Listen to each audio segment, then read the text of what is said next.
When a person accepts Jesus as his personal Lord and Savior, changes in the life of the believer. Nagkakaroon po ng pagbabago sa buhay nung tumatanggap kay Jesus bilang personal Lord and Savior. There are changes.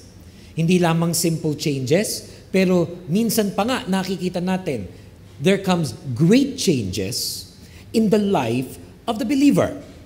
Hindi pare-pareho sa lahat ng tao, hindi kasing bilis sa lahat ng tao, but believe this, na pag ang bawat isa sa atin tumanggap kay Jesus bilang Lord and Savior, there will be great changes in the life of that believer. Minsan may mga nagsabi sa akin at ako na may nagagalak, nagpapasalamat sa Lord at ina-appreciate ko when somebody comes and tells me, Pastor, mula po nung nakilala ko po kayo, nagkaroon po ng impact sa aking buhay. Pastor, mula po nung naka-attend ako sa inyong church, ginamit ng Lord John upang magkaroon ng pagbabago sa aking buhay. Pag naririnig ko po yun, I would really thank that person for saying that. I would appreciate such words of encouragement and bring all glory back to the Lord. But in reality, kaya lang nababanggit ng mga tao yun na ganun, either nung na-meet nila ako o napa-attend sa ating church, dahil kay Jesus Christ. Dahil ang tunay na pagbabago nang gagaling kay Jesus Christ. And for all of us who are here today and listening to this message right now, kahit pa nga minsan parang may mga bagay sa inyong buhay na bakit ba hindi pa nababago? O meron kayong mga kasama sa buhay na parang hindi nagbabago? O di naman kaya meron kayong mga prayer request na hanggang ngayon wala pa rin katugunan at kasagutan? Don't worry. Don't ever give up. Dahil ang Panginoon, meron siyang perfect timing for everything. Even the great changes that God will bring about in your life and even in the life of the people we love. Minsan pa po tayo manalangin. Let's commit to the Lord the study of His Word. Aming Diyos at aming Ama, nagpapasalamat po kami sa pananambahan na nagaganap sa kasalukuyan sa oras na ito. And we come with all humility. We come as we are. Wala pong pwede ipagmalaki at maitatago sa inyo. Kaya hiniling po namin ang inyong banal na Espiritu na kumilos sa isang makapangyarihang paraan. Na ang mensahe na aming mapapakinggan today will be simple, practical, personal, but we know is truly powerful because it's coming from you. It's changing us to become a better person. And that's why we surrender to you everything that's in our hearts, everything that's in our thoughts. Lahat po, Panginoon, ng aming mga problema, lahat ng aming mga dinadala na mga pagsubok, mga kabigatan sa buhay, everything and anything that can hinder us from focusing on you, Lord, we surrender all. We give to you all. And we thank you, Lord. We worship you. For you deserve the highest praises from your people as we pray all of these things. In the name of the Father, the Son, and the Holy Spirit. In Jesus' mighty name, this is our prayer. And all God's people say, Amen. Great changes for the believer. Great changes for the believer. Una po munang pag-usapan natin yung pagkakaroon ng belief o yung pagiging isang believer kay Jesus Christ. Bago natin pag-usapan yung pagbabago na nagaganap sa believer, paano ba nagkakaroon ng believer? You hear that often from me when I'm preaching. The believer, the Christian, the child of God, the servant of God. They're almost of the same meaning. The believer of Jesus Christ. Paano nga po ba nagkakaroon ng believer? Na yun yung binabago ng Lord at binabago niya araw-araw. It begins this way. It begins with God. God calling people to believe in His Son, Jesus Christ. Dito sa lupa, kumikilos ang kanyang banal na Espiritu, ginagamit niya ang church, ginagamit niya ang bawat isa sa atin to call people back to God, to call people to believe in Jesus. Pwedeng yung pagtawag na yon sa pamagitan ng ganitong klaseng preaching. Kaya para sa atin, napakahalaga na yung preaching ay nare-record, napopost sa ating YouTube channel, na nare-repost sa ating social media sites, because we know it is one of the means by which God calls people back to Him. Kaya ako'y nagagalak pag mayroong mga kapatiran na napakinggan na itong message na to live, inaabangan nila sa ating YouTube channel, the moment it's posted there, they repost it, share it, tag it to their friends. Lalo na sa mga mahal nila sa buhay na pinagpipray nilang mapalapit lalo sa Lord. Kasi nga, isa ito sa means. Pero bukod pa dyan sa pakikinig ng Word of God, pag-attend sa church, alam niyo bang marami pang ibang paraan kung paano tinatawag ng Diyos ang tao na magbalik loob sa Kanya at magkaroon ng faith sa God. We also use the word magbalik loob sa Diyos. We also use that word magbalik loob sa Diyos to mean also yung magkaroon ng belief sa Kanya. Kasi especially among Filipinos, we grew up in a very religious environment. Our country is either Catholic, Protestant, Muslim, or kung ano pang ibang mga sekta o relihiyon. Kung siguro meron in our population na agnostic or atheist o hindi masyado naniniwala sa Diyos o hindi naniniwala sa Diyos at all, maliit pa rin ang porsyento ng populasyon natin yun. Ang environment natin, ang culture pa rin natin, ang upbringing pa rin natin is religious, spiritual, and sometimes even mystical. Kaso nga lang, dahil nga kinalakihan natin yun, dahil nga lumaki tayo sa mga religious families, pumasok pa sa mga Catholic, Protestant, Christian schools, very ordinary sa atin yung things of God. Very routine na sa atin yung pagpunta sa misa, pagsimba sa simbahan. And some people, at some points in their life, para bang gusto magpahinga sa ganon. Minsan, high school. Ang aga-aga nga, no? Minsan iba, elementary pa lang, sobrang aga naman. Pero iba, college yan.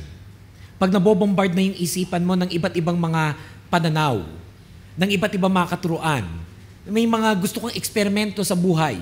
Di ba? Dati, ang gusto mo lang magkaroon ng boyfriend, magkaroon ng girlfriend. Ngayon, gusto mo magkarelasyon sa puno. Gusto mo magkaroon ng relasyon sa pet mo o kung ano pa. Yung, biglang nag-open yung possibilities of what kind of world we live in. Tapos, ito pa yung the day and age of the internet. When you just click and type, follow certain videos on YouTube, and your mind can go to many places. And you could be fed with many things. At isa sa nagiging cause nun, yung journey of faith ng maraming tao, humihinto, tumitigil. Minsan pa nga nawawala sa kanyang simbahan, nawawala sa kanyang relihiyon, nawawala sa kanyang ministry. The other day, I was talking to somebody and asked him, kano katagal ka nang hindi na nai-involve in ministry? And he said, so and so much years. Hindi lang parang 3 years, 4 years, 5 years, parang isang buong dekada. Na kung ano yung kinalakihan niya, ngayon lang ulit siya nanumbalik sa pag-attend ng ganitong klase nating mga churches. Kaya, minsan appropriate din na gamitin yung term na pagbabalik loob sa Diyos. In our country pa nga, medyo institutionalized yung pagbabalik loob sa Diyos Kasi every Holy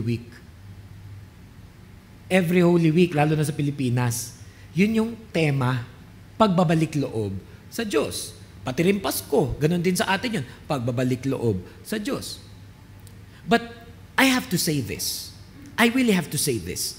I truly believe in my heart that there is this one singular moment in the life of a person kung saan yun yung moment na yun na tinatawag na siya ng Diyos na magbalik loob sa Kanya. Na magkaroon ng faith sa Kanya. Yes, pwede nating sabihin na I grew up in a Christian background, my parents are even active in church, I may even have a pastor mother, a pastor father, an active leader.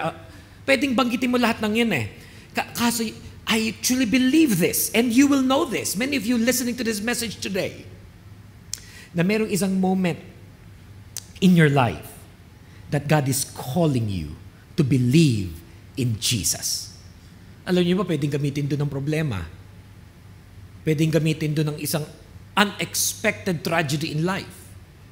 Everything is going well. Pwedeng kagagaling mo lang sa party. For example, kunyari, isang Star Magic Ball. Tapos, nagpunta kayo doon ng date mo, kay ganda ng date mo. Tapos mamaya, bago matapos ang gabi, lasing ka at nandun ka sa kulungan. Pwedeng sa ibang mga tao, yun yung moment. Ang ganda na nangyayari nung umpisa. Di ba? Di ba? Kunyari lang, halimbawa, Billy Crawford. Kunyari lang, at saka kunyari lang si Colleen. Galing sa party. Tapos sila, may nangyari. Tapos biglang si Billy Crawford nasa kulungan. Pag nabasa mo yung mga komento niya after, Pag narinig mo yung mga interview niyo after, may nasisingit siya doon na nababanggit niya, mukhang tinatapik na siya ng Diyos. Mukhang tinatawag siya ng Panginoon.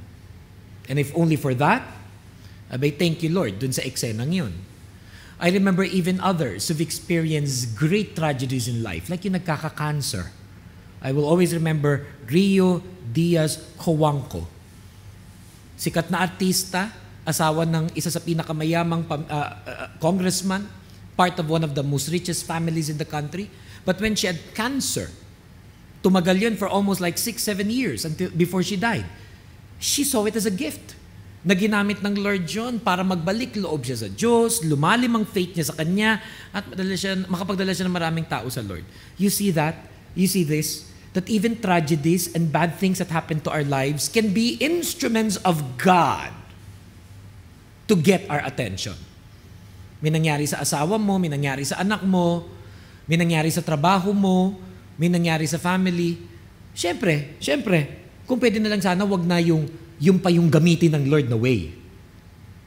Kaso meron sa atin, aminin mo man o hindi, matigas ang ulo mo. Aminin mo man o hindi, malayo ang loob sa Diyos, na minsan yun ang kailangan to bring us down on our knees and truly say to God, I truly need you, Lord, in my life.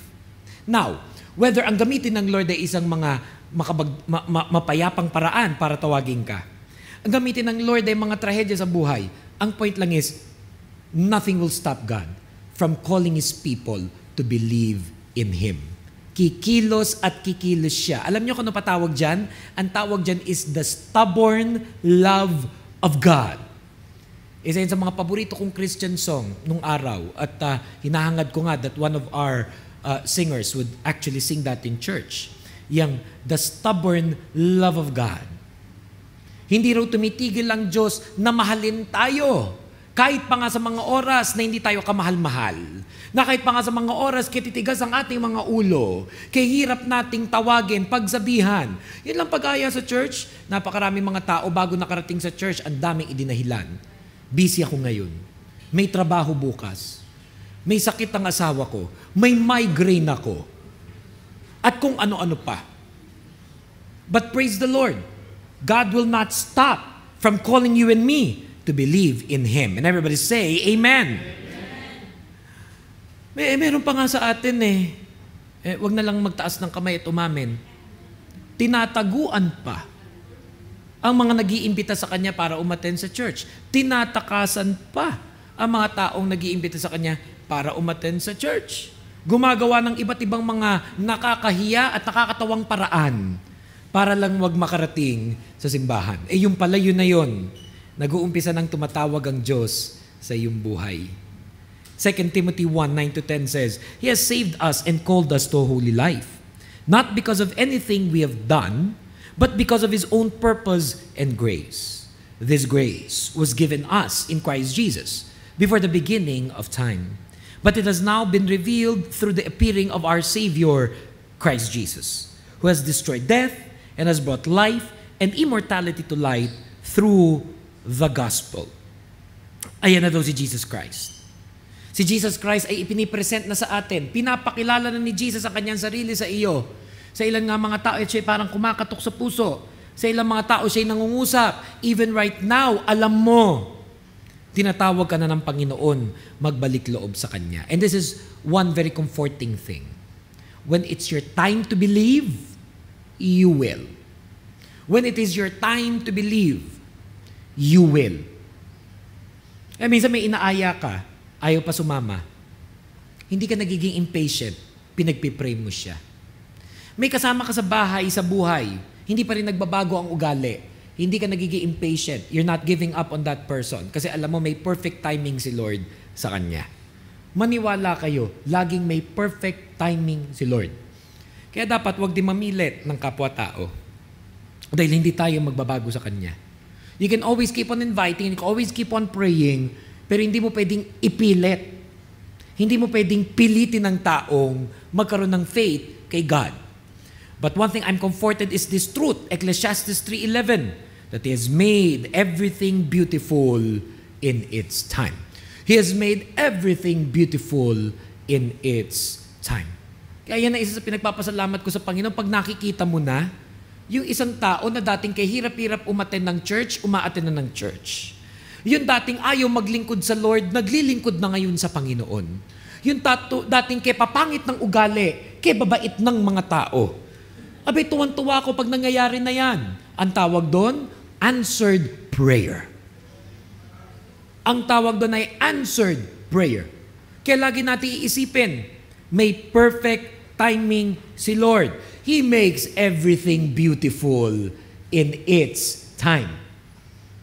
Nakatikim na kayo nung manggang hinog sa pilit. Nakatikim na kayo ng bayabas na hinog sa pilit. Nakatikim na kayo ng sampalok na hinog sa pilit. Di ba minsan may mga bahay sa atin sa Pilipinas, sa bakuran, may mga puno niyan. Pero gusto mo nang kagatin yung bayabas, hindi pa hinog. Kaya ngayon, bungi-bungi ang ngipin mo kasi ipinilit mo ang tigas, ang pakla. Ganon din yung mga sampalok na hindi pa hinog sa kanyang panahon. Kaya aasim, hindi siya masarap. At lalong-lalo na mangga. Para sa atin pa naman ang mangga. Ay, sino sa inyo mag-agree sa akin? Pinakamasarap na mangga sa buong mundo, mangga ng Pilipinas. Bukod pa sa mangga ng Pakistani. Yun yung second doon. Yung mangga ng Pakistani. Lasang Robitussin. Lasang cup syrup. Pero ang mangga natin napakasarap. Amen. Pag-hinog. Pag-hinog. Ganon din ang tao, pag hinog na siya, God makes everything beautiful in its time. Idagdag mo pa dyan. Pag halimbawa, gusto ng Lord, magkaroon ka ng mas magandang trabaho, ibibigay sa iyo ng Panginoon in His time. Pag gusto ng Lord, bigyan ka ng promotion, ibibigay sa iyo ng Panginoon in His time. O gusto ng Lord, bigyan ka ng boyfriend in His time. Pag gusto ng Lord, bigyan ka ng asawa in His time.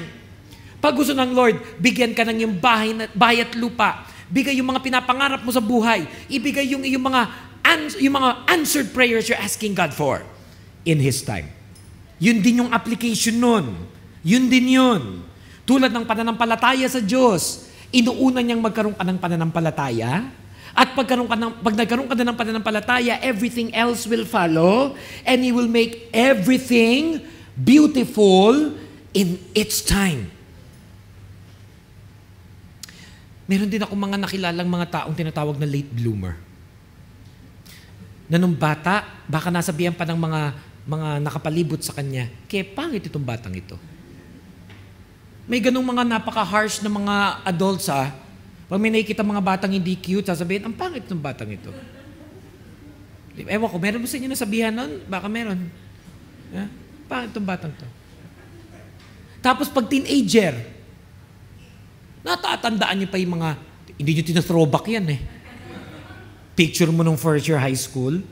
Do you still remember how you look like? Bihirang-bihira. Hindi lahat. Na nung first year, second year, third year, good looking. Yung iba nga umaabot pa ng fourth year Awkward pa rin ang forma niya. Hindi niya alam kung dapat ba lawlaw, fit, mahaba, kalbo. Marami sa mga teenager, hindi kaya marunong mag-toothbrush all the way to college. Kaya yung bad breath, andon, yung amoy sa kilikili, naroon. May mga mangilan na parang mga artista nung nag-aaral tayo. Sila yung laging bida, varsity, sila yung nasa JS Prom sa Cotillion, kung sino-sino pa. Bihira yun. Kilalang-kilala nyo kung sino kami nung mga panahon na iyon. Alam nyo kung sino yung mga katulad namin sa ganyang mga amen. Amen ba dyan? Amen. And then you go to college. Pagkakataon mo na magkaroon ng bagong image. Yung hindi na katulad lang nung high school. Things change. Nagda-diet ka na. Tapos nag-graduate ka, napunta ka sa Middle East, nagkapera ka na. Tumaba ka. Nakapag-braces ka na. Kaya mo nang bumili ng toothbrush. Na-discover mo na mga Hindi ba't meron talagang late bloomer? Kaya nga sabi nila, minsan mas maganda yun. Kesa naman nung may itsura nung bata, papangit hanggang pagtanda. Meron din nun. Kanina lang galing ako sa isang wedding. I did a wedding for a friend of another nationality. And mostly Indians, Africans, and a few Westerners. At hirap na hirap ang kalooban ko lagi na pagkatapos ng ganyang klase mga gawain, pagbabako, punong-puno yun, iba't ibang lahi. Biglang may lalapit sa akin, sasabihin sa akin, Pastor, you look younger and younger and younger. You look so good looking today. Iritang-irita ako sa ganyang mga komento. Nakaka-offend. You know what they say? Sabi ng isang Indiano, I think it's a Filipino thing. You know, you meet a lot of Filipinos and we should thank God for that. Na totoo naman, yung 30 sa atin mukhang 23, yung 40 sa atin mukhang 30, yung 23 sa kanila mukhang 30, yung 30 sa kanila mukhang 50. Sometimes there are late bloomers. But when it comes to faith, when it comes to believing in Jesus, when it comes to serving the Lord, there's a perfect timing that comes from God. He makes everything beautiful in its time. Way back when I was much younger, there was this pastor in our church na naging Christian siya when he was already 60 plus years old. He's dead now. He's now with the Lord in heaven. Halos sabay nun, ako'y naging pastor at 17 years old. He'd always tell me and say, naiinggit ako sa iyo. Kasi batang-bata ka pa lang, nakakilala na sa Lord, nagpastor ka pa. Ngayon, I'm 60 plus, ngayon pa lang ako nakakilala at eventually nagpastor siya. Parang he was racing in time. He was trying to make the most of what was still left with him. And he did. And he did. But he also knew that God knows what he was doing with his life. That nothing was wasted. And even the most saddest and most bad things that ever happened in his life, alam niya, all things work together for the good of those who love him and are called according to his purpose. May kanya-kanya tayong nakaraan, may kanya-kanyang pangit na nangyari sa ating buhay. Pero yung ngayon ang importante. Yung ngayon ang importante. This is now the time that God wants you to believe in Him. And specifically, to believe in Jesus as Lord and Savior. To believe in Jesus as Lord and Savior. Romans 10:8-10 says, but what does it say? The word is near you. It is in your mouth and in your heart. That is, the message concerning faith that we proclaim. If you declare with your mouth, Jesus is Lord, and believe in your heart that God raised him from the dead, you will be saved. For it is with your heart that you believe and are justified, and it is with your mouth that you profess your faith and are saved. Na pag pinag-uusapan yung to believe in Jesus, hindi ibig sabihin nun yung maging aktibo lang sa simbahan. Bagamat maganda yun. Hindi ibig sabihin nun attendance lang sa gawain. Bagamat syempre, mas gusto naman natin present ka kaysa sa absent. Diba? Minsan may nagsabi na rin sa akin absent ngayon pero kasama ko daw in spirit. Siyempre mas gusto ko naman in the flesh din. Diba? Kahit daw nandoon siya sa bahay in spirit. Maganda yun aktibo attendance. But more than all of those things, even yung donasyon, maganda naman yung nagdo-donate sa church ng kanyang mga pangailangan, is that you actually believe in Jesus as Lord and Savior. Meron kang relationship sa Kanya dahil yun ang rason kung ba't nagkakaroon ng pagbabago sa buhay ng isang tao. Bakit ba meron aktibo sa simbahan, pangit na ugali? Bakit ba meron leader sa church, ang sakit magsalita? Bakit ba merong malakas mag-donate sa mga gawain? Yung apelido pa niya, ipinangalan ang whole ng church sa kanyang apelido. Pero drug lord. Pero smuggling lord. Ang daming ganyan, lalo na sa Pilipinas, mga kapilya, yung mga upuan, mga silya, donated na ganitong klaseng pamilya. Isang mayamang pamilya, malaman-laman mo ang negosyo, prostitution. Pero donor siya. Because hindi naman yun ang dahilan. Ba't nagkakaroon ng pagbabago sa buhay ng tao? Hindi yung pagiging active, hindi yung attendance, at lalong hindi yung donasyon. It is only this, that when we have a personal relationship with Jesus Christ. Kaya nang pinangangalagaan natin. Yun yung pinagsisikapan natin. Isang lumalagong relasyon sa Kanya. Dahil lang merong personal relationship kay Jesus Christ, ano-ano po ba yung mga changes? Yan. Ano-ano ba yung mga changes na dapat nating asahan, na nakikita sa may personal relationship with Jesus Christ? Like tonight, it is our prayer that everybody in this room today has a personal relationship with Jesus Christ. Or at least, pagkatapos man lang ng gabing ito'y magkaroon ng isang relasyon sa Kanya, kahit yung mga nanonood sa atin on video. At ano po ba ang inaasahan nating makita sa may relationship kay Jesus Christ? Abangan po ninyo, ito yung mga sumusunod. Iisa-isay natin. Una na dyan, number 1. Pag believer na ni Jesus Christ, we see the Bible as our source of hope. We see the Bible always as our source of hope. Maraming problema sa buhay, maraming nangyayari sa buhay, maraming pagsubok ang buhay, nakakawala ng pag-asa. Meron na ba sa inyo na nawala ng pag-asa? Meron na ba sa inyo na minsan gusto nang mag-give up? Meron na ba sa inyo na sobra nang na-depress sa kabigatan ng isang problema?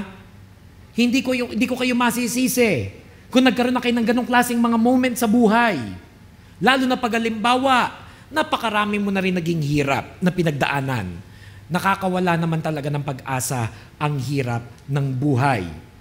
Apply ka ng apply, wala ka pa ring trabaho. Nag-submit ka na ng 1,000 CV, kung totoo man yun. Wala pa ring response. Ligaw ka ng ligaw. Display ka ng display. Nag-shampoo ka na ng Palmolive. Kaya bango-bango na ng buhok mo. Wala pa rin nanliligaw sa iyo. Meron na nag-give up pagdating dyan. May kilala ko, sinabi na niya, mukhang hindi na yata talaga ako magkaka-boyfriend. Hindi na yata ako makapag-asawa. Makabili na nga ng aso, makabili na nga ng pusa, saka ng loro. May mga tao na sobrang nang nadismaya sa love life, parang lagi na lang palpak.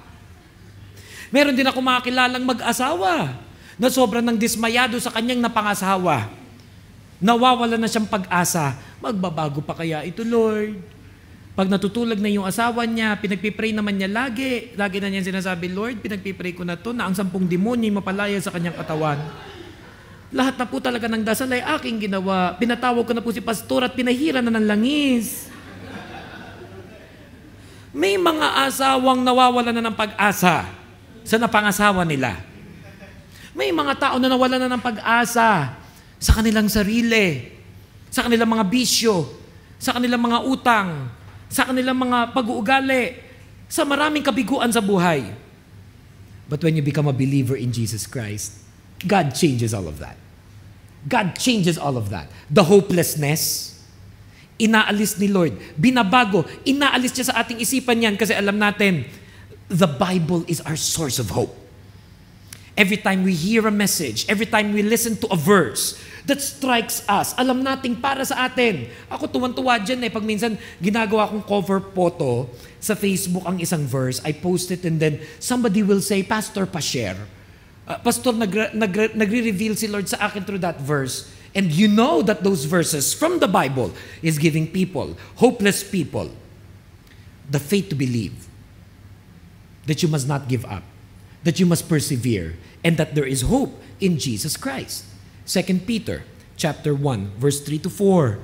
His divine power has given us everything we need for a godly life through our knowledge of Him who called us by His own glory and goodness. Through these, He has given us His very great and precious promises, so that through them, you may participate in the divine nature, having escaped the corruption in the world caused by evil desires. This world will discourage you. The people in your job will discourage you.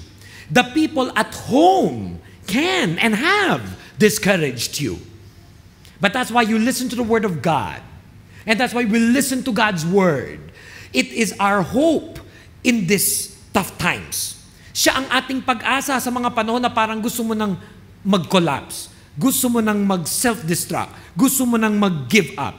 The Word of God is our source of hope. What else? That when you become a believer, we learn to pray and worship more intimately. We learn to pray and worship more intimately. Hebrews 12, 28 to 29. Therefore, since we are receiving a kingdom that cannot be shaken, let us be thankful and so worship God acceptably with reverence and awe, for our God is a consuming fire. Meron ako natutunan dito sa verse na to na gusto kong matutunan nating lahat. Meron palang acceptable worship. May acceptable worship, merong hindi acceptable worship kay God.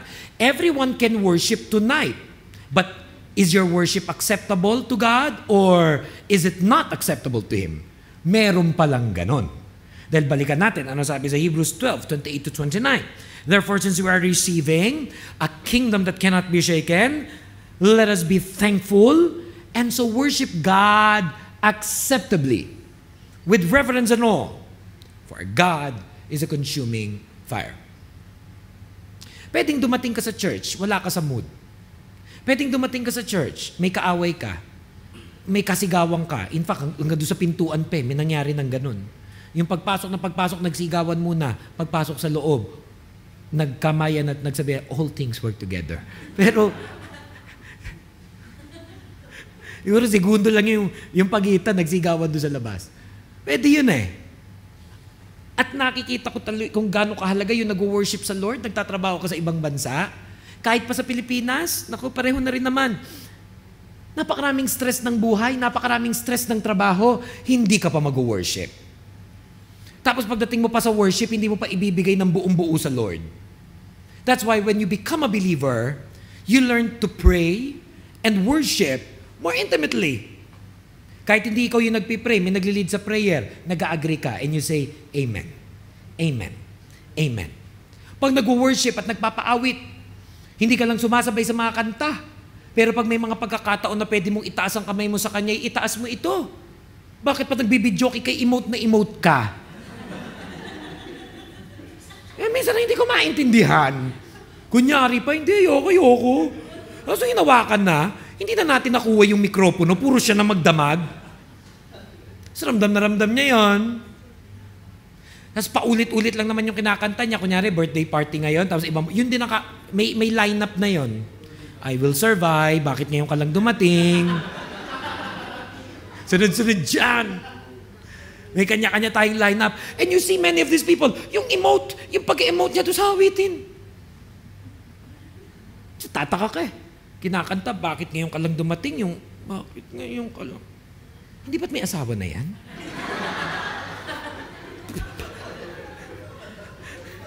Bakit siya nakanta niya? Nandun sa kusina yung asawa niya. Kung sa mga ganun kung maka-emote, pag nakipag-break sa boyfriend, hiniwalayan ng asawa, madugo na nga yung pangyayari, nakaka-depress na nga, magpapatugtog ka pa ng mga tell me, separate lives. Tapos pag hindi pa natapos, papahirin mo saglit yung luha mo, tapos mag-check, ano kaya pa dito sa YouTube? Tapos saka ulit iiyak. Mag-emote ka sa Lord. Kung mag-emote at mag-emote ka na rin lang, mag-emote ka sa Lord.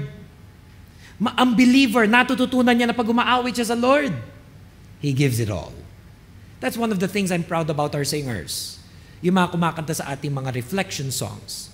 Nakikita mo yung mga singer natin na ninanamnam nila yung lyrics, binibigyan nilang hustisya yung kanta, ramdam mo yung singer, naramdam niya yung kanta. Lalong-lalo na alam niyang ginagawa niya ito for the Lord.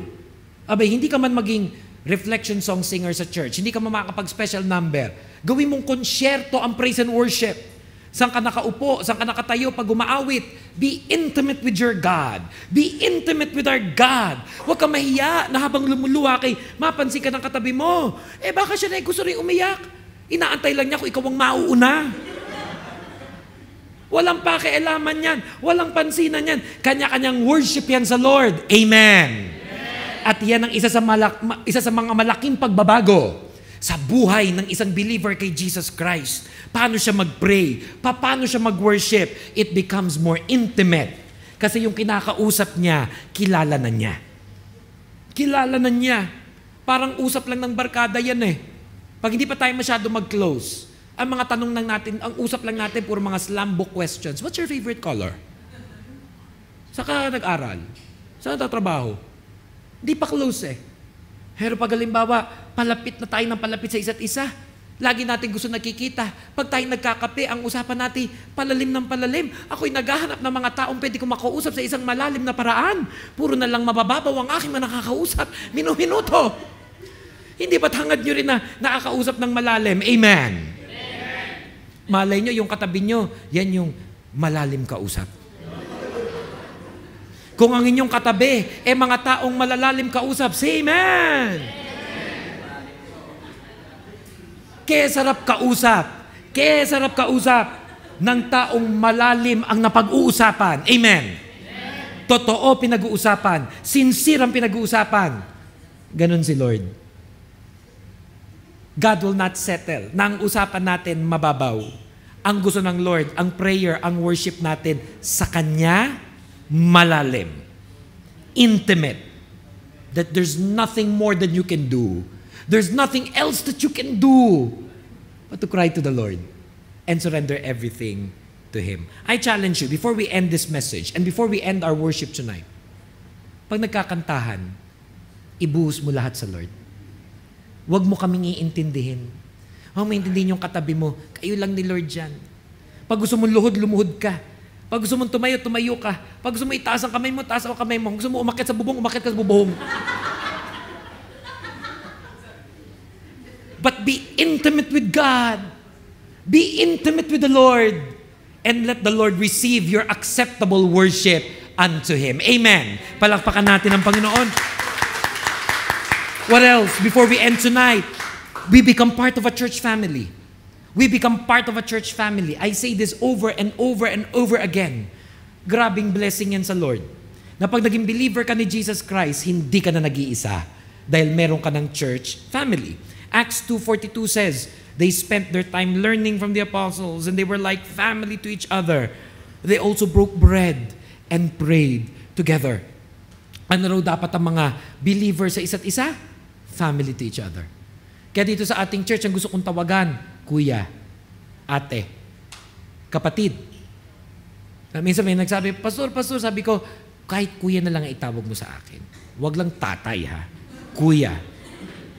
Minsan kasi nasa airport ako, sa Qatar yata yun o sa kung saan man. Tapos habang papasok ako sa immigration, yung eto na lang, konti na lang yun ng immigration. Bigla may nagtatawag sa akin, Pastor!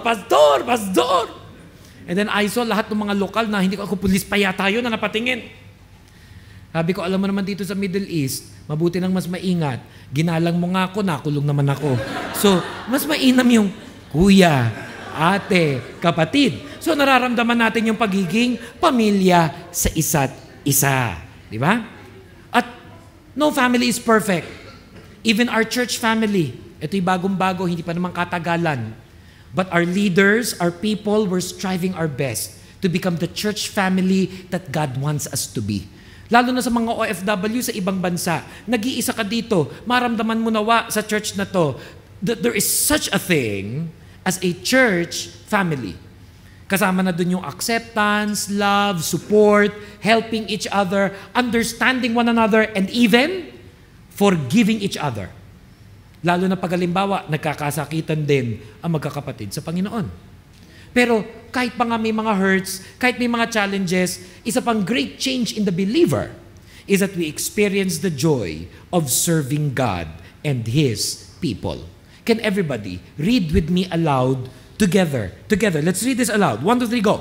We experience the joy of serving God and His people.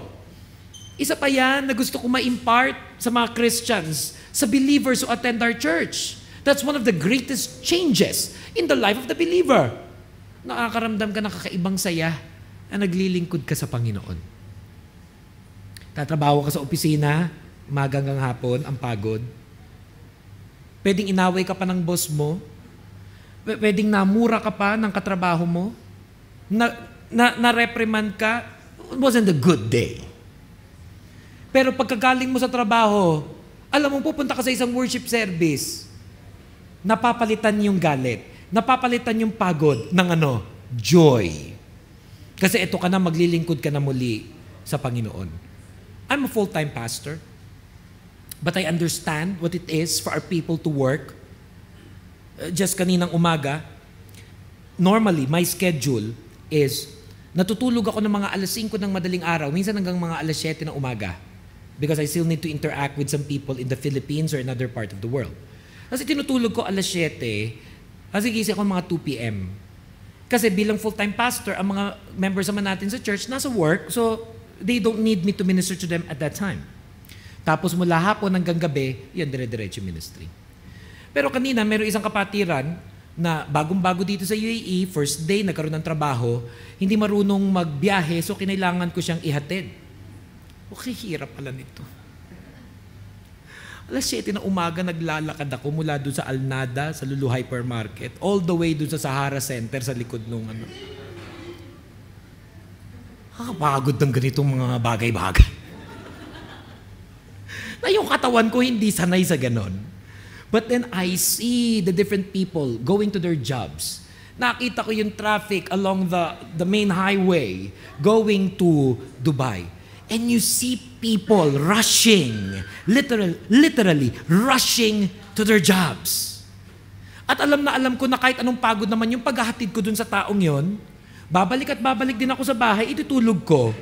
Pero yung mga katulad nila at marami sa inyo, marami sa atin na nakikinig na mensaheng ito ay the whole day has been tired.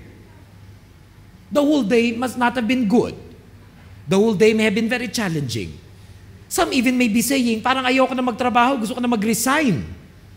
Baka may umaten pa nga ngayon sa church yun ang kanyang pinagpipray, mag-resign na ba ako? Kasi may mga taong ni walang day off. Ang day off ay twice a month. Ang day off ay once a month. Ang trabaho, 14 hours a day. At gusto pa siyang hinga ng overtime. There are tired people. Get the more. That when you become a believer of Jesus Christ, you must learn to serve God. Kasi that will make the difference.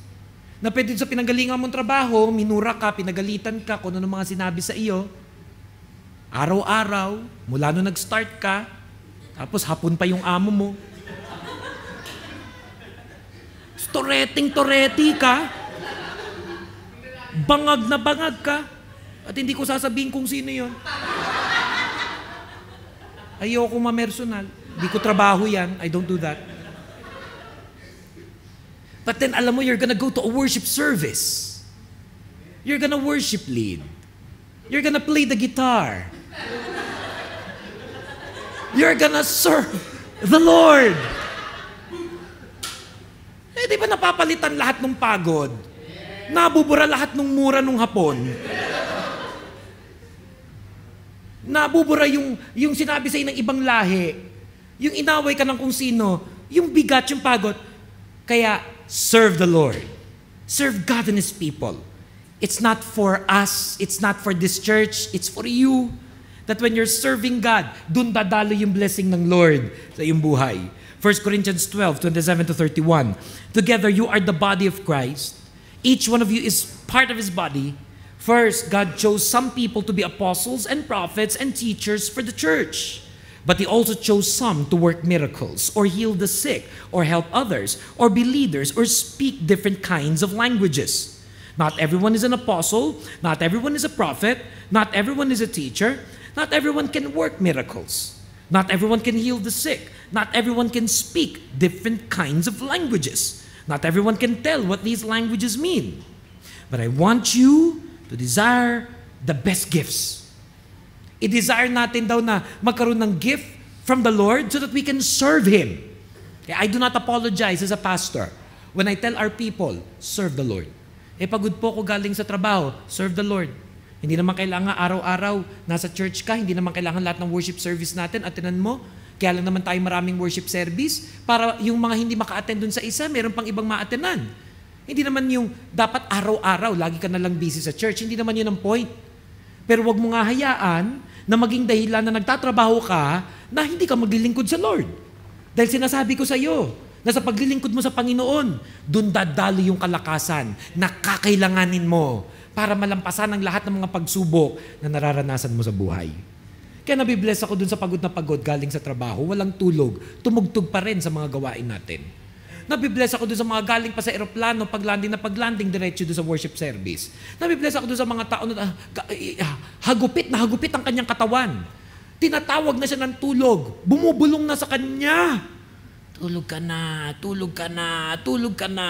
Pero linalabanan niya yon at nagpapatuloy pa rin sa gawain ng Lord. Ipagpatuloy niya yan. Dahil kahit kailan hindi masasayang ang inyong paglilingkod sa Lord. And one more thing, I was so blessed with the message I received from Facebook just recently from one of our attendees in church. Sabi niya, pag-pray niyo po ako, Pastor, kasi pinagpipray ko, siguro bibili na lang ako ng visa At hindi na lang ako mag-e-employ sa isang kumpanya. At sa pagbili ko ng visa, magtatrabaho ko sa ibang klaseng paraan kasi ayoko na yung trabaho ko makahadlang sa akin para maglingkod sa Lord. I was just touched by that message and by that thought and by that commitment na naging mas mahalaga na sa kanya ang kanyang paglilingkod sa Lord kaysa sa kanyang trabaho o pati na nga ang kinikita sa pera. Kahit kailan ang naglilingkod sa Panginoon, hindi niya yan pagsisisihan. Papakita at patutunayan yan sa iyo ng Panginoon. And we realize that we can disciple others. We can disciple others. Matthew 28:19-20. Go therefore and make disciples of all the nations, baptizing them in the name of the Father and of the Son and of the Holy Spirit, teaching them to observe all things that I've commanded you. And lo, I am with you always, even to the end of the age. Amen. Na yung buhay natin, pwede palang maging pagpapala sa iba. Just last night, I was at Bourjuman, and I had dinner and I had coffee with two brothers from the church. Hindi ko naman area yan, kaya hindi ko madalas na nakikita na doon pala sa mga kapihan doon sa area na yan sa Bourjuman Mall. Maraming mga kapatiran kang makikita na nagkakapi kunyari, nagjujuice kunyari sa mga sulok-sulok, yung pala'y nagtuturuan ng salita ng Diyos sa isang simple at discreet na paraan. And I was challenged by that. I was happy about that. And I began to pray to the Lord and ask Him, Panginoon, tulungan mo kami sa church namin. At sa lahat pa na mararating kong mga churches, na sila'y mahamon at ma-inspire, na hindi lang dadalo sa simbahan, tapos uuwi. Hindi lang pupunta sa church, mag-worship, tapos okay na. Pero pinag-pray ko, Lord, turuan mo kami maging katulad ng mga nakita ko, na para sa kanila ang mahalaga, they make disciples. They teach other believers to become a believer themselves. They teach other people to become leaders themselves. Sorry, iba-iba nakita ko. May isa akong grupo na nakita na puro nakapustura. Gaganda ng mga forma. Alam mong galing sa mga gandang mga opisina. Meron ako nakitang mixed group, may iba't ibang lahi, tapos meron mga Pilipino. May nakita ko na, kitang-kita mo mga construction worker. Ang kanilang mga itsura at pananamit. May nakapambahay lamang, simpleng tao, mukhang mayaman sila. But they were all making disciples. Because that's what happens to a believer. Hindi ka nakokontento na ikaw lang ang binibless ni Lord. Gusto mong gamitin ng Lord ang buhay mo to bless others. Tell your neighbor, God can use you. Tell your neighbor, God can use you. God can use you. Kahit pa nga parang kaya sama-sama ng itsura niya ngayon. Kahit pa nga napakapangit ang kanyang mga ugali. Kasi we're gonna close in this. Na yung mga great changes in the life of the believer, ano nangyayari sa kanya? Results in us becoming a better person. Results in us becoming a better person. Everybody say with me, better person. Mas mabuting tao. Tulad halimbawa, pag yung katabi ninyo, lalo na kung kilala nyo naman yan, bago siya naging Christian, kung alam mo rin pati ang pag-uugali niyan, sa loob at sa labas ng simbahan, sa loob at sa labas ng bahay. Kung nakikita niyo itong mga bagay na to na nandun na sa buhay niya, mag-amen kayo ha? Pag halimbawa wala pa, ang sabihin niyo, in Jesus' name. Amen. So pag nakikita niyo meron na isasagot, amen, amen. Pag halimbawa wala pa, in Jesus' name. Okay. So isipin niyo yung mga katabi ninyo o yung mga kasama niyo sa bahay, asawa ninyo, kapatid ninyo, ka-flat, whoever. Get ready for this. Get ready for this. Ang tao daw na binabago ng Lord, he becomes a better person. He becomes kinder.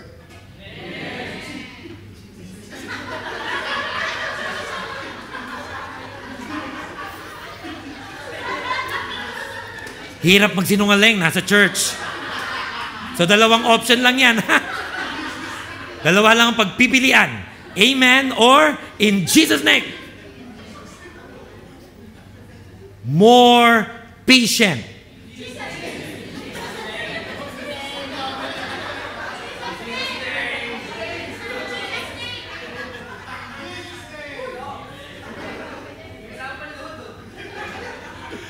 One more.